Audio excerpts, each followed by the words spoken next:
what makes young people crave the rave. I'm curious what makes you so curious. What makes you so curious. In the beginning was the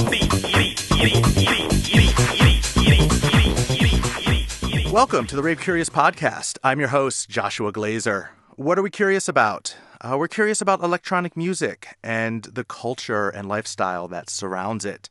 And how do we satisfy that curiosity? We satisfy it by talking to the people who have dedicated their lives to this electronic music scene, the DJs, the producers, promoters, and more. This week on the Rave Curious Podcast, we have someone who has definitely dedicated her entire life to electronic music, Honey Dijon. Honey started out as a DJ in Chicago, a very, very young clubber in Chicago before moving to New York, where she has been a fixture on the house and techno scene, not just in the club scene, but in the fashion scene. This was actually a really cool conversation. We got out of my kitchen where I'd been recording this podcast so far, and we sat down at a park in the Mitte district of Berlin. And you can definitely hear the dogs barking, the kids playing. It was a perfect summer day. One of those days that make everybody move to Berlin. People say that, everyone moves to Berlin for the techno, for the nightlife, which is true, but Berlin on a perfect summer day is maybe the greatest place on earth. Families, dogs, open beer containers, spliffs, junkies, techno, and sunshine. So you can't really get better than that. Me and Honey had a great conversation. There was a point in the middle where we had to take a break, so you'll hear that on the podcast. My apologies for that. But so here we go. Let's get into it. Don't forget to follow us, Rave Curious Podcast on Facebook or Twitter, or subscribe on iTunes, Rave Curious Podcast. So here we go. Rave Curious conversation with Honey Dijon.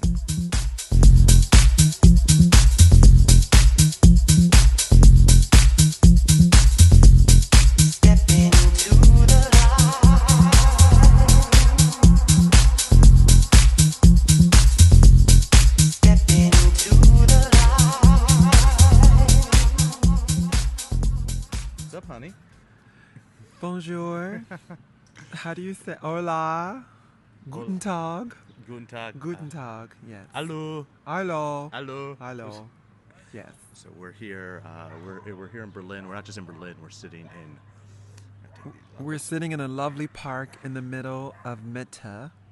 This is kind of Mitte Prenzlauer Berg. This is the Berlin one of the Berlins. This is the tourist Berlin, yeah, which is But, at some point, it's not, I don't care about the hype. It's just what I like, really. Well, I don't think it's tourist, but I don't think these are tourists sitting here in the park. There's not tourists, no. This is a beautiful green park in the middle of the city. Yeah. Just full of people on a Friday afternoon. Chilling. It's not Görlitzer Park where everyone's smoking weed and playing music, but... Right.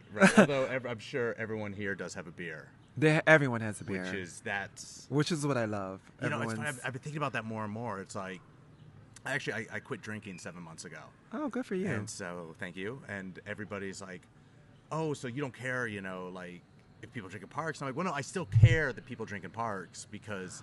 Well, I just think it's a different mentality, especially when, we both come from the States. So, we have a different relationship to alcohol there than people do here, and it's much more part of the culture, and I don't think it's as abused as much, or there's not much shame attached to it here. So I just think it's part of everyday life, and people don't sort of go on benders the way people do in the States. It's just a different thing. I think it's just more casual. It's definitely more incorporated into life. It's more stuff. Well, and it has a lot of repercussions. I think people don't think about. Like I don't care if I can drink London. in a park or if you can drink in a park. Well, the British. That's is a whole different thing, category, and the Irish. That's a whole different category of drinking. But when you don't isolate people, like okay, the people who drink have to be here. The people who do this have to be here. When you don't have those kind of barriers, I think everyone when you can work together, then you end up with this like. Kind of just sense of community, sense of... Well, I think when you lift restrictions and alcohol is available 24 hours here all day, and people drink on the train and at the park, and I just think it's more of a social thing here. So I don't think people abuse it in the way of... I could be wrong. It's just my perception of how it is here, just from coming from the last few years. Yeah. It's just like having a bottle of water or something, you know. That happened to me the first 6 months I lived here. I treated it like a bottle of water. Yeah, of and after course. 6 months, I was like, wow, I'm drunk all the time. You're drunk all the time.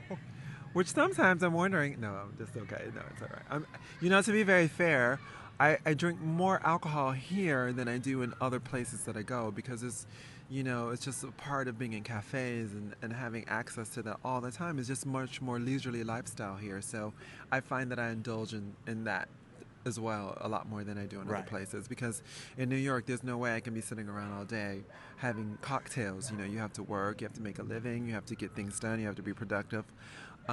But it's a different way of life, and I think here it's much more casual and relaxed and the priorities are a lot different. So yeah, and there's a guess a bit more of a social safety net. There's just a bit of a there's a bit of more of a social. I guess this is a socialist country, so it's quite different. Good socialist democracy. Good socialist democracy. So yeah, as opposed fighting its way to more and more capitalistic. Unfortunately.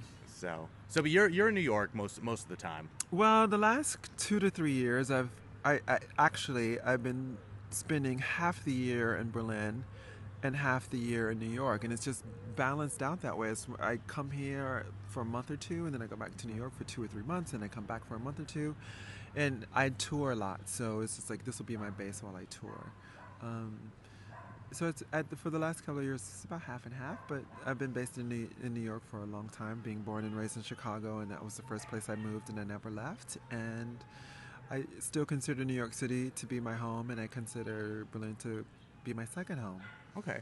Yeah. So now I've been thinking about this a lot, and it's maybe because I'm getting ready to leave and moving, and also I have like 3 friends getting married this year. Okay. And everybody's getting married, like everybody's getting married in different parts of the world. Right. And everyone is going to spend $5,000 on travel to various weddings. Yeah, destination weddings in the next few months, which is, but they're not destinations. It's just that everybody lives everywhere. Well, so, anytime I wish it was, we're all going to Mexico for a weekend or something, but it's just like, we're getting married, friends in Berlin are getting married in Boston, and some people are coming in from all over because everybody travels so much now. Well, it's a different world. We're living in a very different world as far as, having things like Skype and FaceTime, and we're living in a very mobile world. So I don't find that unusual. No, it's not unusual. It's just it's getting more and more common. Yeah, absolutely. Yeah. And think about, I then take it to like, a musical thing, or, kind of thinking about the scene, the community. Mm-hmm. It's funny how people are constantly, like, there's people that you don't even necessarily know where they live, but you constantly see who you're going to see. It doesn't matter if you're at, this festival or that festival or this continent. Yeah, here, it's sort there. of like a small big world.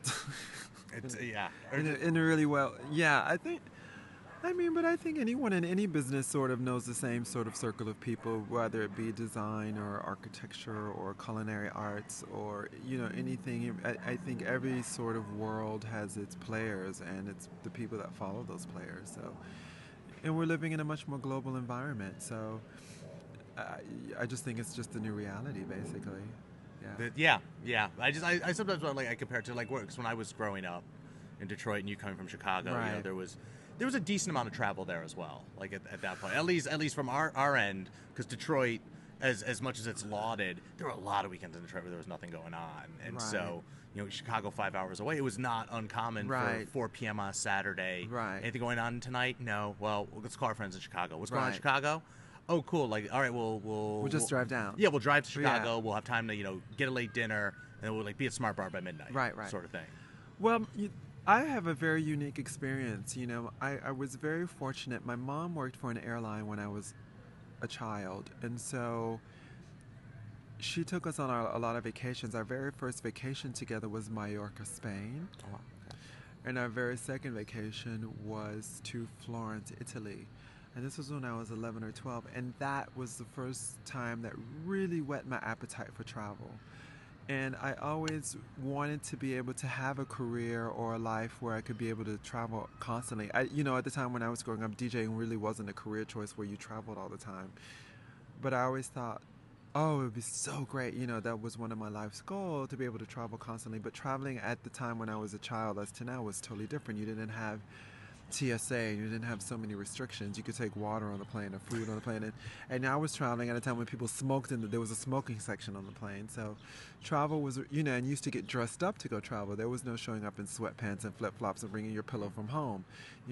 Traveling was actually something that I guess from, my parents' generation, something that was instilled in me. So the idea of travel to me is a very familiar thing, because it's been something that I've been doing since I was 12 years old, and coming from Chicago. So I think I may have a different perspective on it. So for me, I feel quite comfortable and understand what it's like to be a mobile person, because I've been one all my life. So yeah. Yeah, and I guess maybe that's a different experience. Like of course, I've traveled some, but I haven't. I didn't travel to Berlin that much. I just moved here. I'd been to Berlin. Really? Well, no, I had been to Berlin Right, once every few years, but I never did that perpetual Right. on the road thing. Right.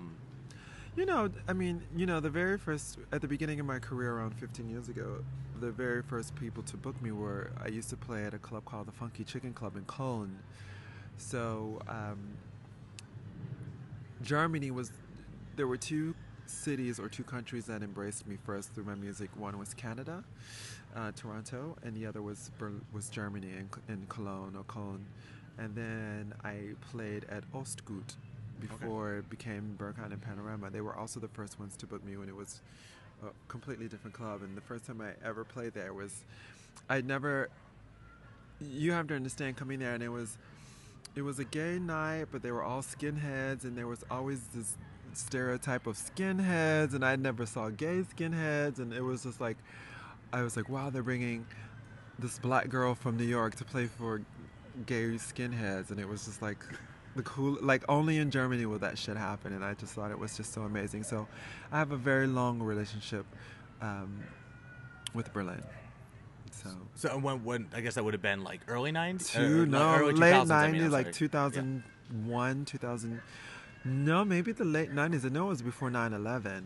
So I would probably say 99 or 2000. Okay. Yeah, it's been a while. So that was, that's so funny you said the Funky Chick. I love the names of some of these German clubs. Yeah, some of the German clubs were really crazy. The Funky Chicken Club was the first place that booked me. And that was really great. And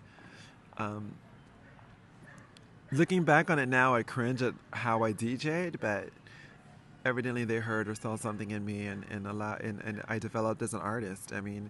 No one ever talks about the beginnings of their career and how you grow as a DJ, and it takes so many different kinds of rooms and places and travels and clubs to really hone your craft. So I'm really grateful that Germany was able to hear, and as well as Canada, hear something in me that allowed me to develop as an artist. I find it interesting that you separate Canada, because I feel like Canada's just, it's all the same, it's all part of a market, but did you No, sense there's a different. difference? There's different parts of Canada. There's Vancouver, British Columbia is also part of Canada. There's Ontario, Canada. Canada's a huge part of North America from east to west. So there are different cultures in different cities and different mentalities in each part of those places. Canada's huge, and most people don't realize that. So I was embraced early on in all parts of Canada, and I still love the country and the people of Canada very much, because they've always been very supportive of me. So. Okay, so what was like? I did a little bit of partying in Toronto, because we kind of every weekend we could choose travel 5 hours west of Chicago, Right. or travel 4 hours east To Toronto. Toronto, So yeah. And I definitely did more in Chicago, just 'cause I knew a lot more people. Oh, okay. From Chicago, and then Chicago, branches out into Right. more of the Midwest, Madison, Milwaukee, Right. All that stuff. But I love Canada. It's a house town. They love house music there. They love techno as well, but it's a really, from their warehouse parties and underground parties, they love house music. And Chicago and Toronto have a very close bond, actually. A lot of, from Sneak to Derek to Farina to DJ Heather, so many people, Danny Tenegla loves playing in Canada and Montreal at Stereo. It's a very close relationship to New York and Chicago musically. So Canada's amazing. yeah, and I should say, my first proper rave experience, my first my first fucking E was Right. in Toronto, Right. in this random trip from East Lansing, Michigan to Toronto with no plans and end up at some. Do you remember the party was on like an airport on an island. Does that make sense to you? An airport on an island in Toronto. We had to take a boat there. And it was like an aircraft hangar. I'm not familiar with that, but they have a lot of little islands in Canada, so I'm not surprised. I mean, they even have an airport where you have to take, the city airport where you have to take a boat to the airplane. Maybe that's where it was. Maybe you could be correct. I mean, now that I think about it, that may have been. It's funny that you mentioned that because their city airport, you have to take a boat across. Yeah, to the because we had to go to a park in the city. Yeah, and then exactly. From the park, take a bus. To a boat. Yeah, exactly. And there was like these 2 aircraft hangars. Yeah, it's amazing. I love Canada. I always, And then and the first time I saw Danny Teneglia play was also in Toronto. At Industry? The closing night of Industry. Yeah, Industry, which was, I had a brief residency there. That was the first, that's where I honed my craft too. Mm-hmm. That club was amazing. I missed the days, what I love about Panorama Bar so much as an artist that plays there is the mixture of people from gay to straight, black to white, young to old. I've seen naked people on the dance floor. I love that. For me, that is what makes a great party. And Industry was one of those clubs in Toronto that had a mixture of gay and straight and black and white and suburban and city people. I think that really is what adds to the mixture of people, the mixture of classes and race. It's just, to me, that's people that you normally wouldn't know or associate with, and sometimes even go home sexually with someone that you didn't think you would ever be with. That's what makes life interesting. I don't think it's so much about the club for me, but it's just the dance floor is a place where different people from different walks of life all come together. Mm-hmm. And I think lately someone's been asking me about DJing and how do I feel about being DJing now that DJing as a career has become more commercial and all this sort of stuff. What is your role as a DJ? And I honestly feel in a way that it is a nice position to be in to bring people together in a democratic way from different orientations and sexualities and everything. So I think it's really wonderful. Really wonderful. Yeah, I mean, I still have friends that I literally just because I met them on the dance floor at Industry. Yeah, of course. At that Teneglia party. Right. That was the whole, and we're still in touch. Yeah, that bonding moment. Have them live in LA now. Yeah, that bonding moment. Yeah. I think this is why I have such a problem with cities that want to crack down on nightlife, and it's not just about drugs and alcohol. It's really a place for people to connect through music, and that's a very powerful thing. People coming together to share a common interest, a common joy, to let themselves go and be free, to dance. Dance is such a primal, intimate thing. All bees dance. People dance. Animals dance in nature. It's just a life form of expression. So in this whole crackdown, with policing clubs for drugs, it's like people do drugs at home. Yeah. I never understand the thinking about that. Is there a crackdown going on right now? Well, everything is becoming gentrified, and so with the gentrification around the world, and I'm saying with more condos being built close to clubs, the noise complaints. That's what industry. Yeah, that's what closed industry, and also what even outside at Berkheim, now that they're building complexes in the area around the club, so they can't play the music as loud in the garden as they used to, and. I don't understand people that want to live in a city but want the quietness of a suburb. Don't move to a city if you don't want a city life experience. Stay in a place where there's quiet, I've always kind of felt that about Chicago a little bit. Chicago, every patio, everything, 10 p.m. Yeah, it's really sad to me. I mean, not everyone should have the same life or aspire to the same life, and I don't feel that it's fair for people to come into a city and expect life to be, we're all there sharing space together, and there are different things for different people. So, but New York is also. New York is the worst. Well, New York is. I'm not going to bash New York anymore. New York is a wonderful place and a wonderful city. There's a lot going on, but it has become gentrified, and it has made nightlife a lot more difficult with the noise complaints. Because if I was paying $5,000 a month for rent, when I go to bed at 10 o'clock at night, I'd like to be able to sleep myself. But then I wouldn't put myself in a place where that would happen. Right. So, like I said, if you want the city, I think it's not fair to want the city experience with the suburban value system. That's fundamentally what it is. Yeah, You know, yeah. and I always got that a lot. Yeah. You know, living in. Well, definitely I lived in Chicago. I Right. felt that. Not that I lived there for very long. Right. But I mean, and now everybody wants to move to Detroit, Which is hilarious. right? Yeah, they're trying to open clubs in Detroit. Like everyone's thinking Detroit is the new Williamsburg. Mm-hmm. You know, like the real estate is cheap and all of this sort of stuff. But it's like, I hope they don't move in and destroy the culture of the city, because it is still a predominantly African American city. And I think there really needs to be consideration for people that have struggled through what's going on before people just go in and buy up all the houses and everything and turn it into another Dubai, so to speak. Yeah. Well, and that's what's happening downtown. But fortunately, Detroit, there's so many houses. Yeah, of course. It's kind of like. Yeah. You know, where were the people doing that when the city needed money? When they declared bankruptcy. Mm-hmm. You know, so yeah, Detroit is supposed to be the next hub. Yeah. Well, and then everybody wants to compare it to Berlin, Yeah. which well, is so like. Oh, here he comes again. Yeah. Okay. So, but I mean, it's like, you know, Detroit has. It's one of those deals where it's like they had similar situations, like, you know, industrial decay Right, of course. 20 years ago, and everyone's like, well, look how nice Berlin is now. How come Detroit can't? And it's like, well, Yeah. I'm sure it can. I haven't been to Detroit in years, so it would be interesting to see what happens in the next couple of years as far as clubs and housing and arts, and like a lot of artists are moving there because there's still a lot of space available. But we'll see. When was the last time you were there? The last time I was in Detroit, actually, the last time I played DMF or Movement Now, 2008. Okay, so a minute. It's been a minute. Yeah. Yeah. I haven't played in a really long time. I remember. Do you remember the first time we met? I don't.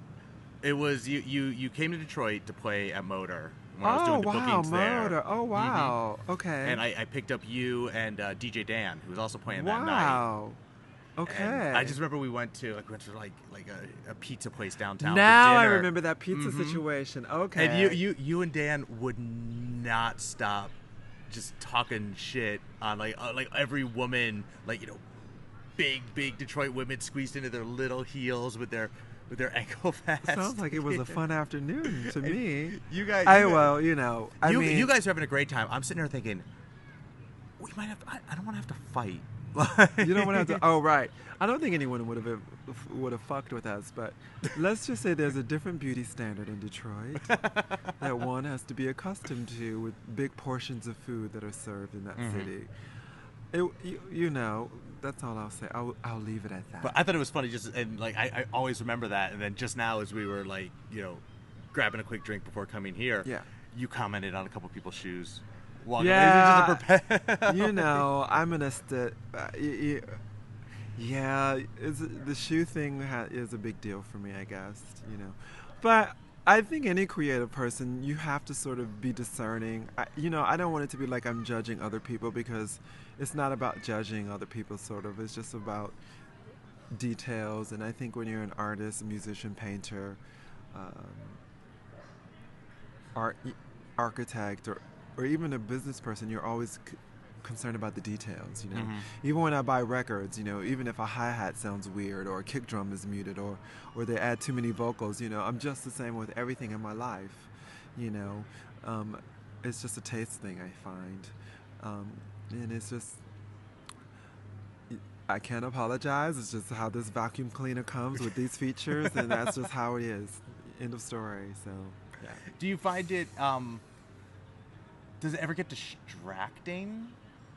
Like I'm only thinking. I'm thinking in terms of like obviously we just got quiet a minute ago. Of course. This really extreme gutter punk type dude. Yeah, just roll came by me. with all these piercings in his face. I've never like, seen so many plugs. Like plugs in his nose, plugs in his lip, plugs in his ear. Like and his cheeks everywhere was plugged. And he was plugged up. He was either shooting up or taking a shit back there. I think he went to the bathroom. Yeah, like waddled into the. He the waddled into the brush bushes and pulled up his pants, and he came out. I think that was a bathroom moment, but you know what I have and to it's say? like, you definitely, you're like, well, we're not doing anything else for the next 45 seconds while this guy is Yeah, we're just not going to have a comment. We're just going to watch and see what happens, if there's going to be an outburst.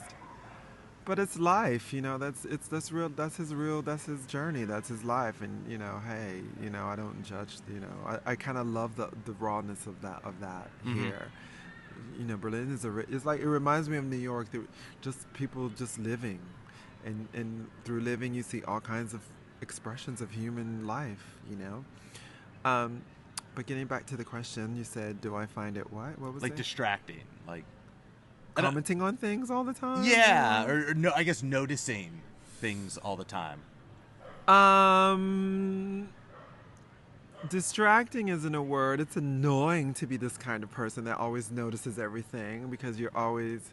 But I think it's just trying to be the best you can be, or want the best out of life, and it's just like I said, this is just how this package comes, it's just a part of my DNA. But I think as an artist and as a musician, you have to notice, you have to see everything in order to diffuse it into your art, and everything from how people dress to the sound of cars to how everything informs your music, as far as in my opinion, everything. The rhythm, how people walk. Sometimes I'll get an idea in a social situation for music, or it's just observation. I just find that everything really informs your art. And does that translate more like when you're producing music or when you're DJing? Or Everything. How does it? Everything. Yeah. I think when I walk around a city, I look at the rhythm. Is it a slow-paced city? So sometimes when you live in a slower-paced city, the music, my sets will tend to be a little bit more energetic. If I'm in a energetic city, then my music may be a little bit slower. It just depends. I try to absorb the rhythm of a city, because I think as a traveling DJ, when you go to play a club or you've been to a city you've never been before, I don't know the culture of that city. Right. I'm being booked based on my either DJing skills or my records, but the way a DJ is now is like, you go somewhere, you DJ for 2 hours, you leave.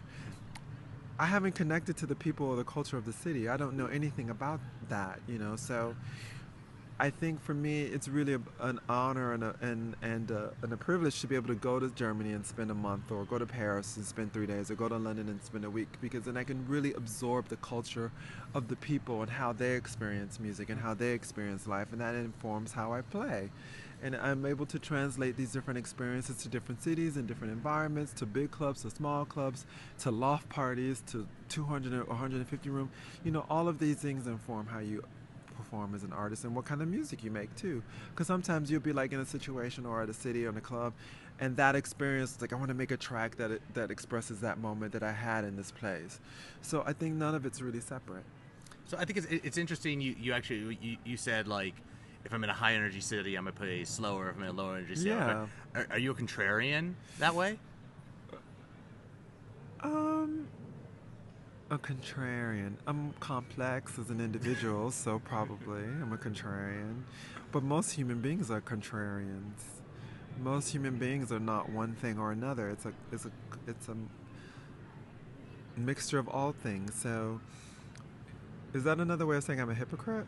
No, not a hypocrite. No, A contrarian. No. But just someone But who, like, yeah, I if mean, everyone's walking slow, I'm gonna walk fast. If everyone's turning left, I'm gonna go right. Well, if they're used to blue, I'm gonna see what they do with orange. Okay.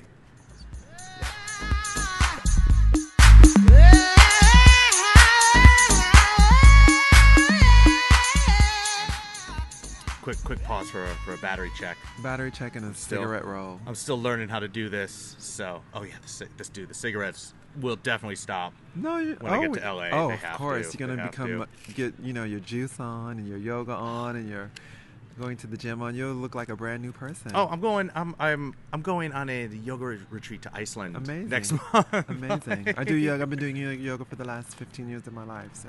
Yeah. What kind? Hatha. Okay.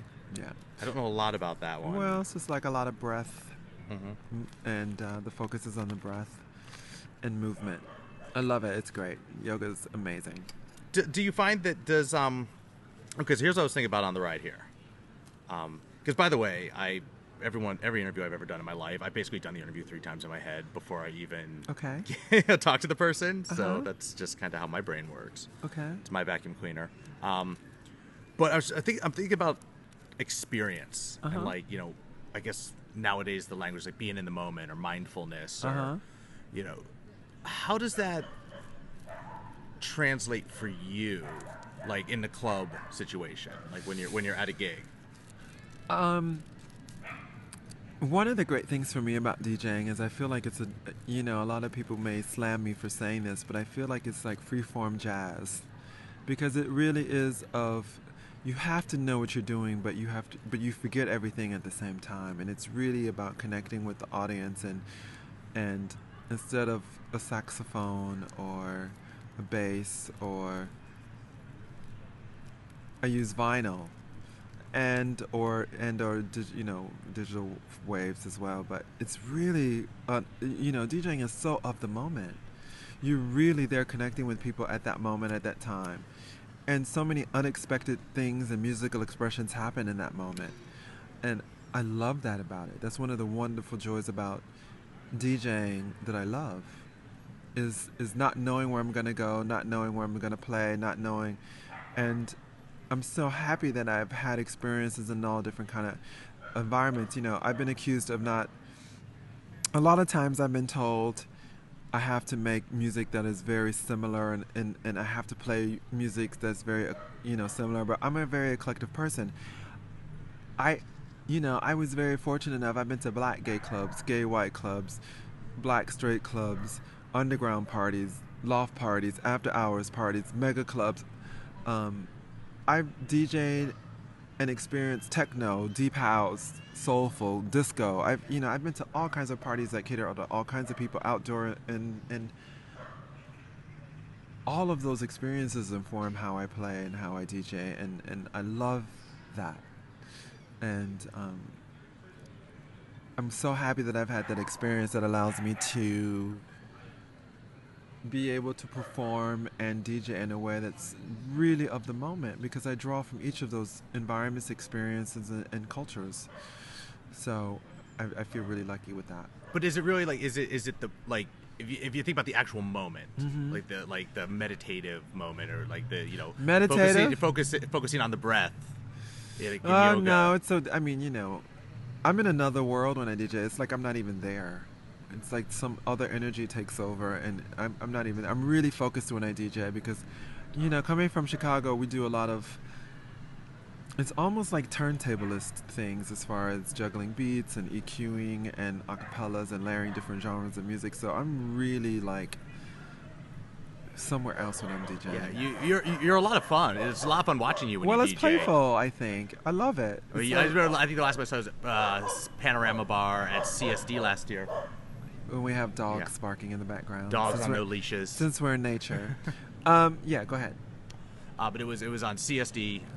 Christopher Street Day last summer. Which most people probably don't know, but that's the German... It's Pride Weekend. Yeah, it's Pride Weekend, basically. Yeah, right. And you were like, you played Fly Life. Yeah. And you were just whipping your hair, and the whole place was just going completely... The thing for me is, I don't really see a difference between me and the dance floor, honestly. I'm just behind the turntables, before I became a DJ, I was a dancer and a clubber and a punter, and I just try to keep that energy, because I don't want to be separate from people. I don't want to be... I hate DJs that don't dance and don't move. Like to me, it's like, how can you be a part of the party if you're not in the party? So, and I love music so much, it's uncontrollable for me. So, I just really try to just get into it, and I do get into it, and it's just how this vacuum cleaner comes. So, but like for example, like that party, for example, that's practically the only thing I remember. Mm-hmm. And for a long time, it was like, oh well, if you're out drinking and partying, but even now that I go out completely sober, it's still just 2 or 3 snapshots almost, right, that you take away from any party, right. But is it like that for you as well? Even like when you're stepping it depends off the on how deck, much tequila I've had, but no, I think I'm so critical. I always think of a mix I flubbed, or why didn't I play that track with that track, or this track was off key with that track. But I'm more concerned about people having a good time and expressing music than all that other shit in a way. So, what I walk away with is a sense of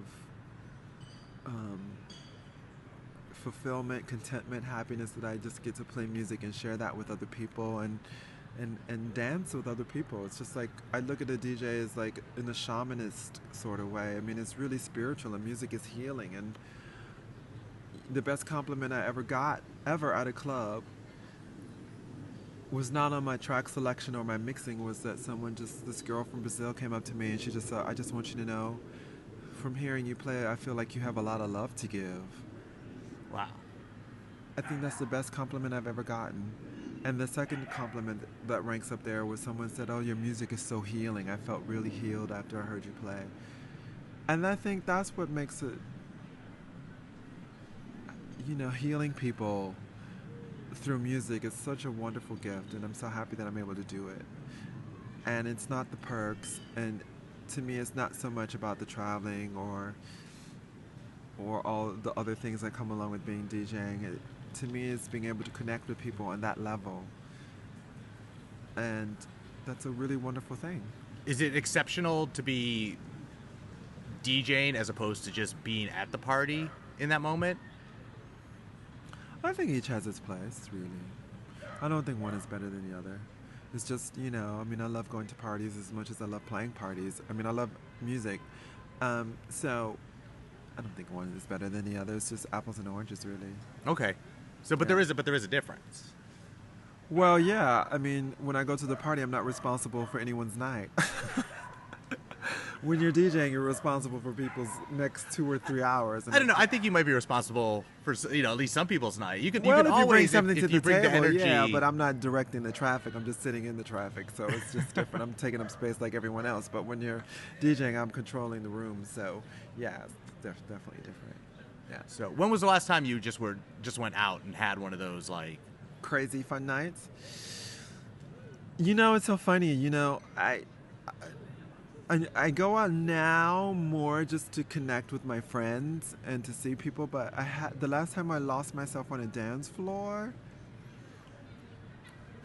I would have to say was Winter Music Conference a couple of years ago when Danny did his disco party at Score. And I love disco music, and it's just, what I love about that music is just it's so happy. And it's not so serious as techno, or not so serious as other forms of music. Techno to me is a heavy form of music. There can be some lightness and joyfulness to it, but it's different. Disco is really feel-good music, and it was the last time that I just lost myself. Mm-hmm. And I'm a dancer, so for me to lose myself, I've been going to clubs for basically since I was 12, most of my life, all my life, and so that was probably the last time I lost myself completely, where it was just like where I just let go. Right. Yeah. So it doesn't happen. Doesn't happen as much as it should. Yeah, I guess that's kind of. Yeah, because But those are the moments you keep chasing. Yeah, those are the moments. I think everyone keeps chasing those. As Sade said, it's never as good as the first time. It might be good the second or third time, but yeah, we're all chasing the same. We had that eureka moment, I think. Mm-hmm. The first time we fell in love. We're always chasing the first time we fell in love. Yeah. I don't know if it's... I feel like I've maybe had a few times that were as good as the first time. No, I've definitely had some amazing times. I can name the times that I've had sort of transcendental dance floor moments. I've had lots and loads and in different places from different people. But I think, I'm in a club every single weekend. I'm listening to music every single day. It gets harder and harder, for sure. For sure. So do you look at like the younger people in the crowd and think like, oh, you lucky bastards? Like, no, I don't. I still have a great time. I don't want it to seem like I don't have a great time or it was better when I was doing it. These dogs are really loud. I thought we found a quiet spot, but these dogs are just like carrying on. I think we're all lucky to be there. I just, we're sharing a moment, so I don't DJing or dancing or whatever. We're all just sharing a moment and loving music and living life through music. So, yeah, it's all good to me. All right, and then another thing I want to talk about, obviously, like you've brought up diversity a lot, and obviously, you're a transgender. Oh, I'm a trans person. I'm a trans person of trans experience. What's the right way to say it this week? Yeah, transgender is sort of like an adjective for someone. I'm a person of I'm a trans person. Yes. Okay. I get uptight just saying it, partially because I'm not, and partially because there's been issues lately, like there was the thing with 10 Walls or like that. Oh, the homophobic that really bad thing. But then there was the thing with who was the kid from Chicago who said something to an RA journalist on Twitter that he said like it was something that it was kind of like he was basically giving him a hard time, and it was something that he said he didn't know the guy was gay, and it's not something necessarily say to a gay person, but it's just a kind of a. But then like Derek Carter ended up coming to his defense and being like, no, this is my boy. Like, do you know? Are you? Oh, I try to stay off all that kind of shit. But yeah. But what was your question? I don't know. Okay. Well, first of all, there's a big difference between trans and gay, or homosexual, or the same gender-loving people. One has to do with sexual orientation, or who you choose to partner up with. The other one is how you identify as a person or as a human being, which is gender or consciousness or whatever you want to call. But we're all living in a world where everything is a social construct. Your identity as a man or a woman has been created before you were even born, and so you fall in line, or you take on these sort of roles that have been associated with what type of genitalia that you're born with. I think how you feel about yourself is a spiritual thing, and not so much a physical thing. And I just aligned my body to fit in with my spirit and my energy, which happens to be more feminine, or yin or yang, as you may want to call it. I don't like to even label energies as masculine or feminine. I find all of these things are learned behaviors. Things are just what they are. But there is a big difference between gay and trans people. There are some trans people that do end up loving the same gender as they are, and there's some trans people that also like people that are different from them.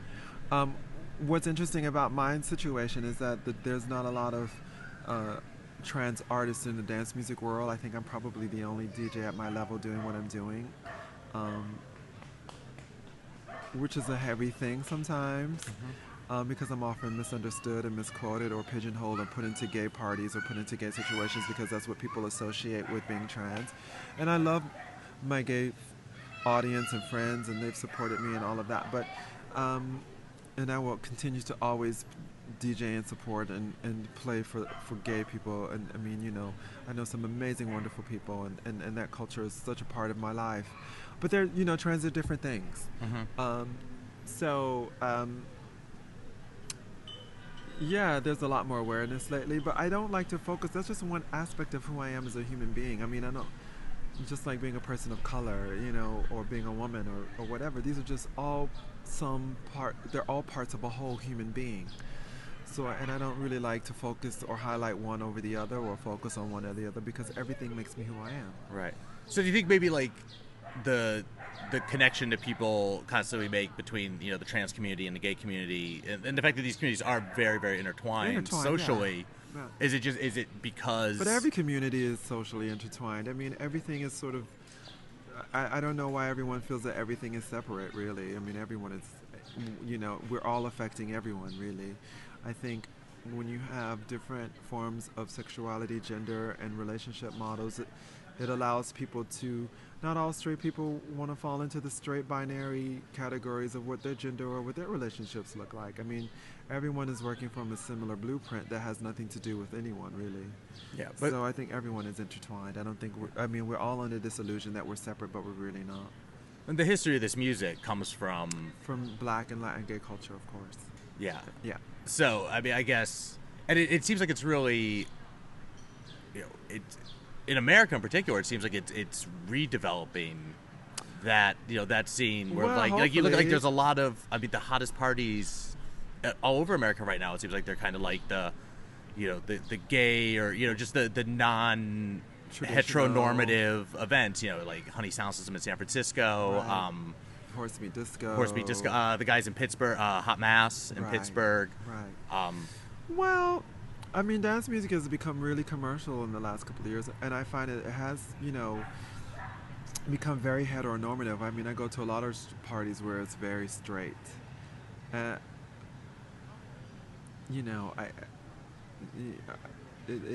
most of the top DJs are all straight men. I think when Frankie Knuckles started, the last of the gay black DJ, we don't have a Larry Levan or Frankie Knuckles anymore. I can't think of anyone that is carrying that torch at the moment. My phone. Can you put it on pause? Nah.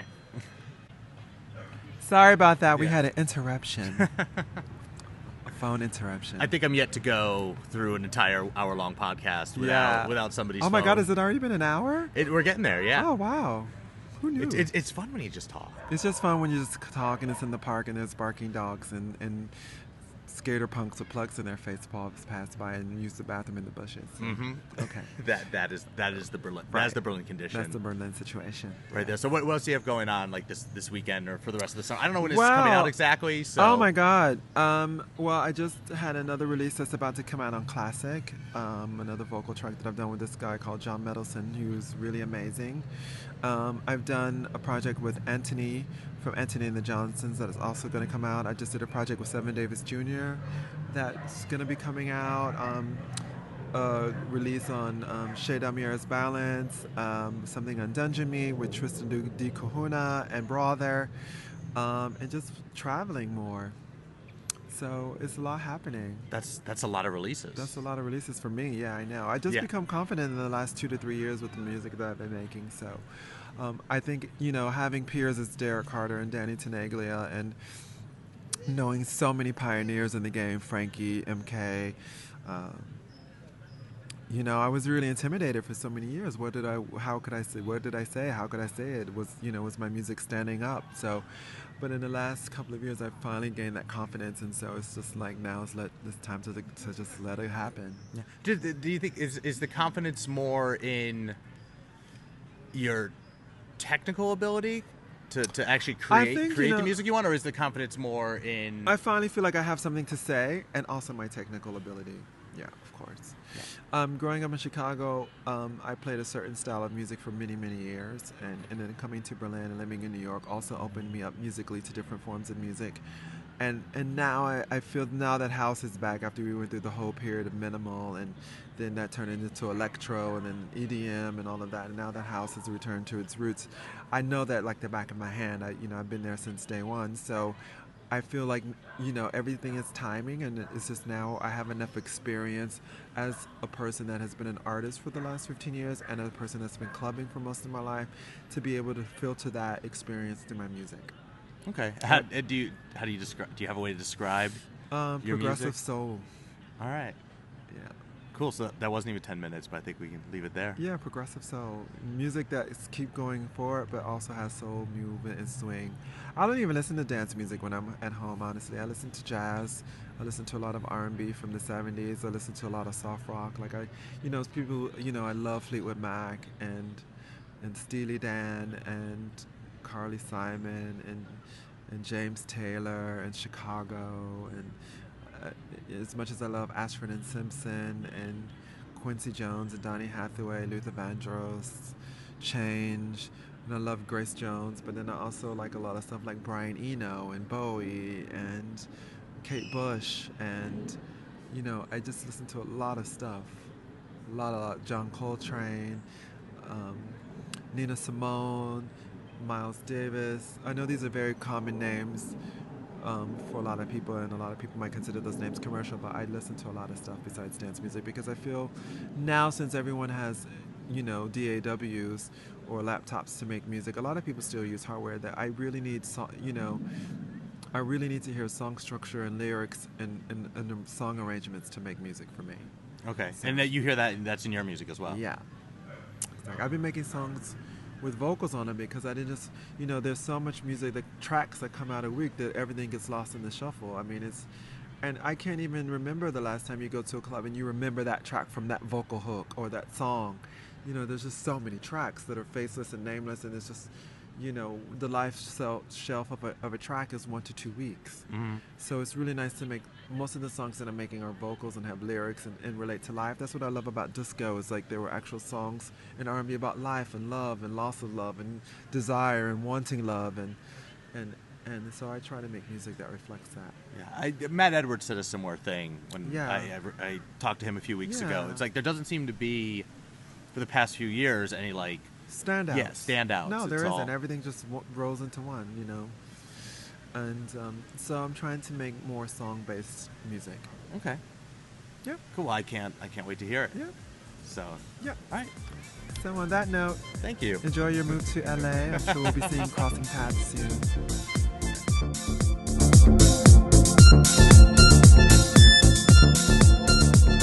That's it for this episode of the Rave Curious Podcast. We'll be back in 2 weeks with more conversations with key players in the electronic music community. If you like what you heard on this podcast, let us know. You can give us a shout on Twitter at Rave Curious. You can also like us on Facebook, Rave Curious Podcast. And of course, subscribe on iTunes to make sure you never miss an episode. That's it. Thanks for listening.